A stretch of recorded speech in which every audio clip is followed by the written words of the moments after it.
আসসালামু আলাইকুম লিডার। ওয়ালাইকুম আসসালাম। একটু হোয়াটসঅ্যাপ কল দেন। জি দিচ্ছি।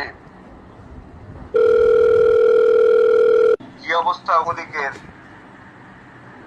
জি আলহামদুলিল্লাহ, সবাইকে বলে দেওয়া হয়েছে ইনশাল্লাহ ভালো মানুষের জমায়েত হবে। শুধু ভালো জমায়েত হলে হবে না, অনেক মানুষ যেন হয়। আনসারি হুজুরের জানাজা পুরো দুনিয়ার মানুষ দেখবে। লকডাউন ফকডাউন পাত্তা দিয়েন না। স্যার, এদের মাদ্রাসা আশেপাশে গ্রামের লোক সবই আসবে। ঢাকা বা তার বাইরে থেকে বিয়ে করতে আসতে পারবে বোঝার। রাস্তায় তো অনেক পুলিশ থাকে।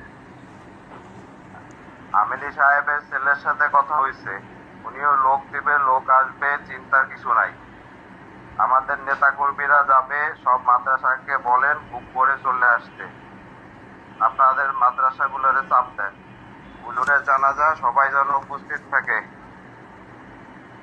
একটা এলাকার পুলিশ বলছে 200-300 বেশি লোক পাওয়া যাবে না।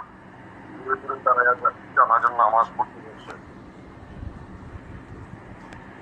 আরে দূর বাদ দেন তো, এত লোক আসা শুরু করলে পুলিশ কিছুই করতে পারবে না।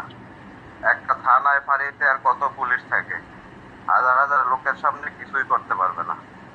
আর আমাদের ছেলেরা তো থাকবেই, কিছু করলে ওরা সামাল দেবে, আপনারা প্রস্তুত থাকেন।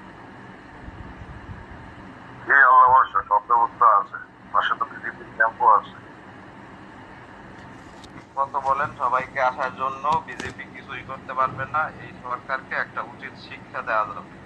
আর বাধা দিলে সারা দেশে মতিঝিলের চেয়েও খারাপ অবস্থা করে দেব। নারায়ণগঞ্জ চট্টগ্রাম সহ সব জায়গায় বলে রাখছি, তারা প্রস্তুত আছে, ফখরুল সাহেবও জানে বিষয়টা। আর বিএনপির লোকজনও থাকবে, আপনি সবাইরে ফোন দেন, সবাইরে জানান।